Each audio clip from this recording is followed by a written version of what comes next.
Some of the main points for the unreliability of Jesus include: the reliability of the New Testament is false because there is no current evidence of things that took place in Jesus' day. The New Testament is unreliable because it gives no proof or why things happened and often seem to cite events that seem too out there to be true.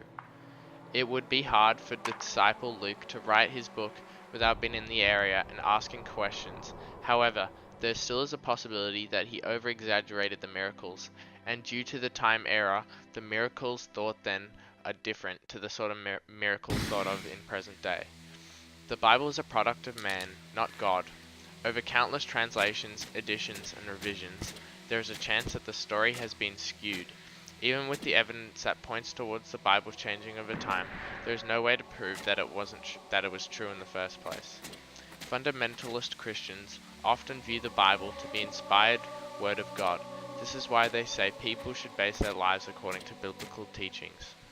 Many people and scientists today cannot be accepted in modern day. This is because people often believe that the Bible either lied or were mistaken, for example when the sticks turned into snakes. In conclusion, these are the reasons we give for the New Testament being unreliable. Some of the main points for the reliability of Jesus include: the image of Jesus rising was not built up over time like a legend, but was very quickly adapted, which is a good pointer to the New Testament being accurate and reliable in terms of being true. Over 5,700 Greek manuscripts that point towards the existence of Jesus. All 5 books were certainly written during the 1st century AD. One of the main parts of the reliability of Jesus and the New Testament in general come down to many parts of Jesus' life, following his miracle and finally his resurrection. The miracles of Jesus' life are shown to be true through the many of the same arguments and points.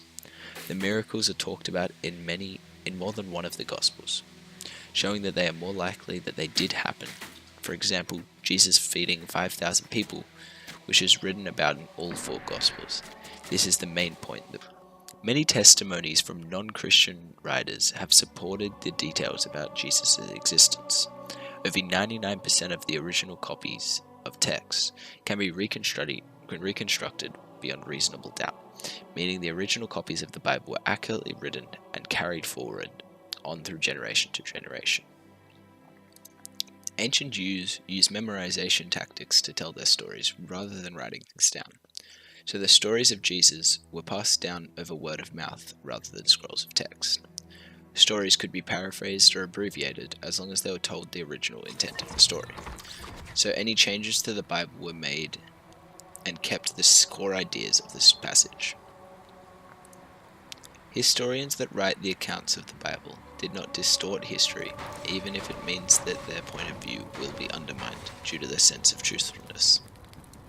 Jesus does not speak about other topics that arose in the church after he was alleged to be alive, which shows his words was not tampered with, which by early Christians blend their causes and beliefs. Archaeologist discoveries uncovered historical places, buildings, and artifacts that are mentioned in the New Testament. The Gospels attribute to letters written before Jesus was alive, meaning that they were written around the time that he was alive. Over 25,000 manuscripts in all different languages all mention Jesus as a historical figure in some way, shape, or form. 80% of variations in New Testaments are simply sparing mistakes and do not contaminate the message of the text in any way.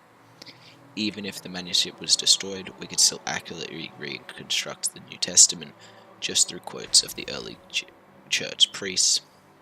Since the Gospels were written within 30 years of Jesus, eyewitnesses would still be around to correct any exaggerations that the authors may have written to inflate Jesus' standing in the church.